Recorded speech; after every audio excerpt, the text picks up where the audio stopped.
In a prison in Germany, bank robber Zeki is finally released from jail after a year of imprisonment. He walks all the way back to town and buys a bunch of beers before meeting with his old friend Zeynep, who has made some unwanted modifications to his old car. Zeki asks about the €1,000,000 he had stolen before going to prison, and Zeynep explains she buried them somewhere safe. She takes Zeki to a school and gives him a phone with a location recorded on the GPS, but when Zeki follows the directions, he discovers a gym was built over the digging site. Moments later, Zeki goes to the adult club Zeynep works at and the owner immediately begins beating him up, reminding Zeki that he owes him €2,000. Zeki promises he'll get his money back soon and the owner accepts to give him a room until then. However, this room turns out to be one of the bar's displays, so Zeki has to be careful and not let clients think he's working. That night, Zeki discovers the school is looking for a new janitor and decides he'll apply for the job since janitors get full access to all the rooms. The next morning, Zeki goes to the school for an interview and doesn't care when his car hits a line of bicycles. He tries to open the door to the gym but it's locked, and he bumps into a teacher named Lisi, who has a "kick me" sign on her back. Following Lisi's directions, Zeki goes to the principal's office and sees a bunch of people waiting for an interview, looking overly dressed for a janitor. He also sees Miss Noor coming to complain about her class 10B, who has thrown paint at her face. However, Principal Gerster says she can't do anything about it. To get rid of the competition, Zeki breaks the fire alarm, making everyone run away. When Gerster opens her office door, Zeki tells her it was a student who activated the alarm. While Gerster turns it off, Zeki spits his gum at the student and threatens with violence to stop him from snitching. Then Gerster interviews Zeki, thinking he's here for the substitute teacher job, not the janitor. At first Zeki tries to protest, but when he finds out that teachers get a spare key to the gym and a salary of €2,000, he quickly accepts. Now he only needs to find a way to fake his qualification because he needs to hand them in the next day. When he tries to leave, he finds a kid blocking the door and simply gets it open by throwing a kick, not caring if the kid falls. Meanwhile, Lisi is trying to talk to her sister Laura, but she's embarrassed by her and ignores her. Next, Lisi tries to stop a student from smoking, but since Lisi's so sweet, nobody in the school takes her seriously. At that moment, Zeki shows up and takes the cigarette from the student, putting it off on his own hand to scare the students away. Lisi wants to repay the favor and Zeki asks her to get together to talk about their syllabus. Sometime later, they meet at her house and share an awkward conversation. Lisi brings tea but Zeki asks for alcohol, so while she searches her fridge, Zeki puts some sedatives in her cup. As soon as Lisi returns and takes a sip, she falls asleep. Then Zeki searches the entire house for Lisi's academic certification and tries to copy it, but the printer refuses to work. So instead Zeki copies the files into a flash drive. At that moment, Lisi's roommate Caro arrives, so Zeki has to think fast. He takes Lisi to her bed, then takes off his shirt and lies down next to her, pretending to be asleep. When Caro peeks inside Lisi's room, she assumes she's having an affair and leaves them alone. Zeki leaves a few minutes later, telling Caro that Lisi just drank too much. The next morning, Zeki puts on glasses to look smarter but also fills his bag with beer cans before entering the school. He sees Lisi around but ignores her, making her feel used. After stealing food from a student, Zeki walks into the teacher's room and finds Noor, who says she can't stand the students anymore and proceeds to end things for herself. Soon a bunch of students surround her to take pictures because her broken juice bottle makes it seem like she's bleeding, but since she only fell from the second floor, she isn't dead and an ambulance soon comes to take her away. Principal Gerster holds an emergency meeting to discuss how to deal with Noor's 10B class, which is formed by all the troublesome students in the school. While Zeki secretly pours alcohol into a juice carton so he can drink at work, Lisi offers some very good ideas, and Gerster decides she will have 10B and Zeki will take over Lisi's old class. When Lisi goes to 10B, she's disturbed to find the whole classroom is a mess and the students don't pay attention to her, no matter if she speaks sweetly or yells. When she picks up chalk, a slimy substance sticks it to her fingers, and when she tries to wash it off, the faucet breaks and soaks her from head to toes. Then she tries to dry herself off with a towel, only to find out that it has been smothered with a black substance. Humiliated, she tries to leave and finds feces on the door handle. Lisi rushes to see Gerster to ask for a way to share the responsibility with someone. However, the principal asks her to leave if she cannot handle the pressure, leaving Lisi in tears. Meanwhile, Zeki cringes at how goody two-shoes Lisi's previous class is behaving. Instead of teaching them, he orders the students to bring their favorite movie every day for them to watch in class and the one who chooses the best movie will get better grades. He also keeps taking the students' food and reads a magazine for the rest of the class time. In the evening, Zeki gathers a bunch of tools and uses his new teacher's keys to enter the school's gym, where he starts digging for his money. He also installs a little sensor that will warn him if anyone comes by. In the meantime, Caro fixes their printer, which finishes printing Lisi's academic results. By looking up the details on the computer, they figure out only Zeki could have done it while Lisi was asleep. Worried and suspicious, Lisi goes to the school and in the principal's office, she discovers Zeki handed her own paperwork with the name changed. Zeki's sensor tells him someone is nearby and he goes to investigate, bumping into Lisi when she's trying to leave. Lisi calls Zeki out for using her diploma, threatening with going to the police. Zeki asks her to name her price, but all Lisi wants is her old class back. The next day, they request Kirsters to swap their classes, which she accepts after lots of begging. The first time Zeki enters 10B, he finds male genitalia drawn on the board, and when he tries to grab something from the cupboard, his hands are caught by mouse traps and a slimy black substance drops on him. As the students laugh, Zeki sits at his desk to do a roll call, but all the students raise their hands at the same time no matter the name. When Zeki tries to stand up, he discovers the chair had superglue on it and has to tear his pants to take it off.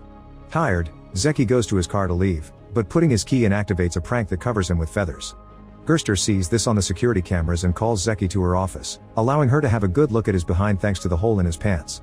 That night, Zeki keeps on digging with bigger tools and changes clothes there to go directly to class in the morning. He notices there are quite a few students missing, but he's come prepared with a paintball gun. He immediately comes out and begins shooting at all the lazy students, perfectly landing every shot even when the students try to escape by climbing the fence. Once everyone is inside the classroom, Zeki tells them he just wants them to stay quiet for his period and he doesn't care if they study or not. Moments later, Lisi comes by to borrow some chalk and notices one of the students is crying. When she tells Zeki about it, he just tells the girl to cry in silence. Later in the evening, Zeki's digging is interrupted when the bar owner calls him to kick him out of the club. When he puts his things in his car, he accidentally breaks a window, and to make matters worse, soon it begins to rain, so he can't spend the night in his car.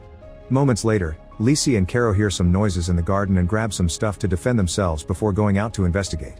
As soon as they find the mysterious man, they start beating him up, only to discover it's Zeki.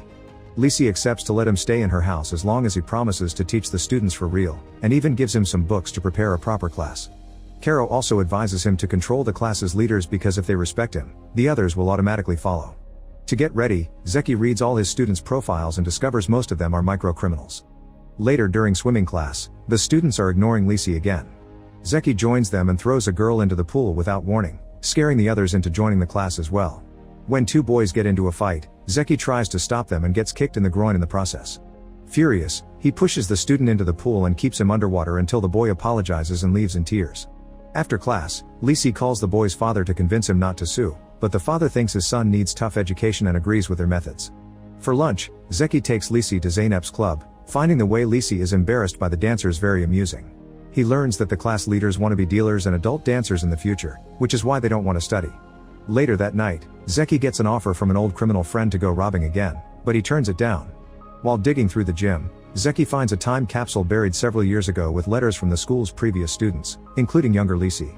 There's a picture and a letter from her expressing how important it is for her to become a teacher someday, which Zeki finds very touching. He gets drunk and goes to look at the school trophy display, furiously breaking the glass when he realizes he had a bad life because adults didn't support him as a kid. Eventually Zeki falls asleep on his desk and in the morning, the students take advantage of this to give him a makeover. Everyone laughs at him as he walks with makeup on his face except for Lisi, who takes him to the bathroom when he begins feeling sick and offers her support, not laughing when she sees they left a message on his rear too. When Zeki goes home, he discovers Laura is about to do something crazy because she's depressed. Apparently everyone thinks she's an ugly loser. To make her feel better, he takes her to see Zeynep, who gives her a complete makeover. Then Zeki drops Laura at a student party, where everyone is now impressed by her looks.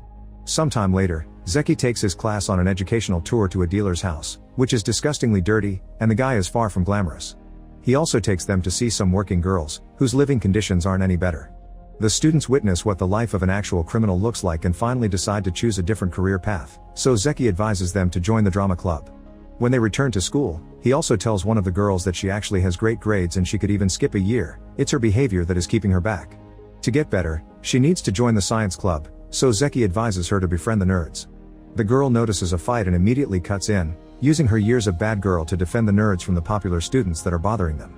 She easily wins the encounter, and when the nerds prove to be friendly, she asks them to let her join the science club, which they accept. Sometime later, most of Class 10B auditions for a Romeo and Juliet play, and they actually do quite well. However, Zeki thinks the play is too boring and old speech can't be understood. Since he won't stop complaining, the teacher in charge of the drama club quits, and Zeki has no choice but to take over. He and the students decide to rewrite the play and make a modern entertaining version. As weeks pass, Zeki continues digging the tunnel through the gym, but he also begins falling for Lisi as they spend more time together. He also becomes very fond of his students, who are starting to behave under his attention now that he's taking this seriously. One afternoon, The teachers' ratings given by the students are released on the internet, and Lisi is disappointed because she never gets selected for any category. Zeki tries to comfort her and explains that for the students to like her, she must be seen as cool.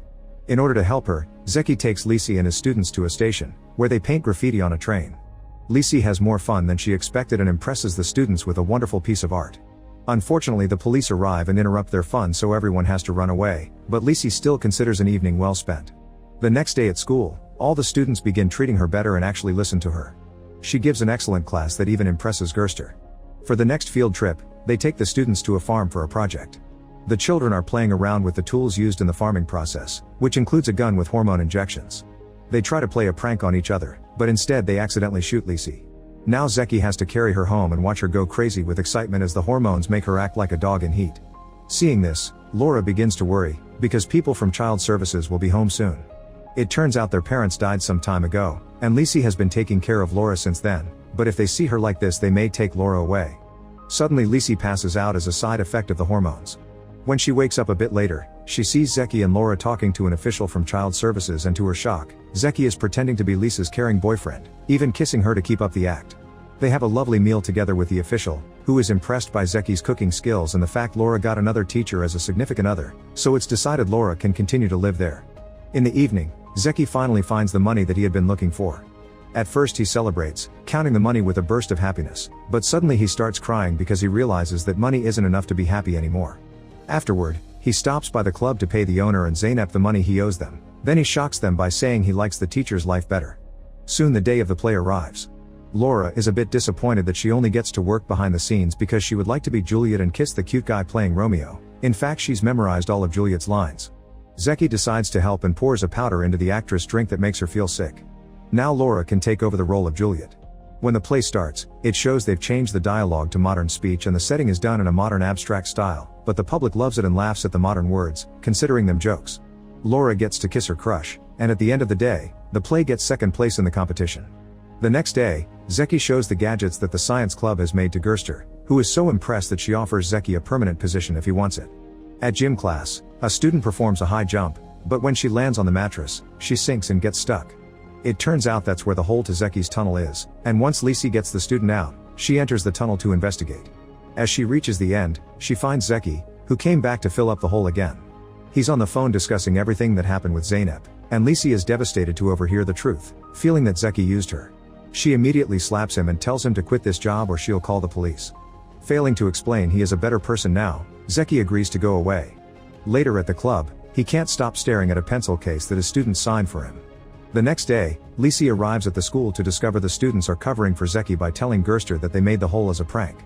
Today's the big test for Class 10B, and before it starts, the students take out different pictures and stare at them.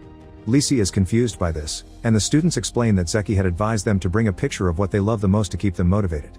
Apparently Zeki had one in his drawer too, and when Lisi checks, she's surprised to find the picture of herself that she had buried in the time capsule. At that moment, Zeynep arrives with a letter that Zeki left for Lisi, saying that he's sorry for breaking her trust and explaining that he had decided to start a new life, so he's giving her all the money to repair the gym. Zeynep adds that since Zeki can't get a new job with fake paperwork, he's on his way to rob a bank again. While a recovered Noor tells Gerster she isn't coming back, Lisi tries calling Zeki, but the call goes straight to voicemail. Then she asks the science club to use their science project to communicate with him since the gadgets are in the backseat of Zeki's car. However, when Lisi can finally make contact with Zeki, his crime partner breaks the machine. Fortunately at that moment, a few students find Zeki in the car and ask for his help, making him realize they truly need him. Zeki tells his partner he won't return to a life of crime and leaves with the students, who make Zeki feel very emotional when they grab his hand. Later in the evening, Zook goes home and gives Lisi a box that she thinks it's some kind of stolen object she must hide. However, as she runs away, the box accidentally opens and she finds a dress with a flower inside. Zook asks Lisi to be her prom date, and Lisi accepts before they kiss. When they arrive at the school, Gerster calls them to his office with big news. Everyone at 10B passed their tests with great grades. Gerster wants Zeki to stay as a permanent teacher, but Zeki comes clean and tells her he isn't qualified. Since Gerster's too desperate to avoid having another troublesome class in the future, she forges a high school diploma for him and allows him to stay. Afterward, the new couple joins the prom party to celebrate the start of their new life. Make sure to subscribe and turn on notifications so you can watch more videos like this. Thanks for watching.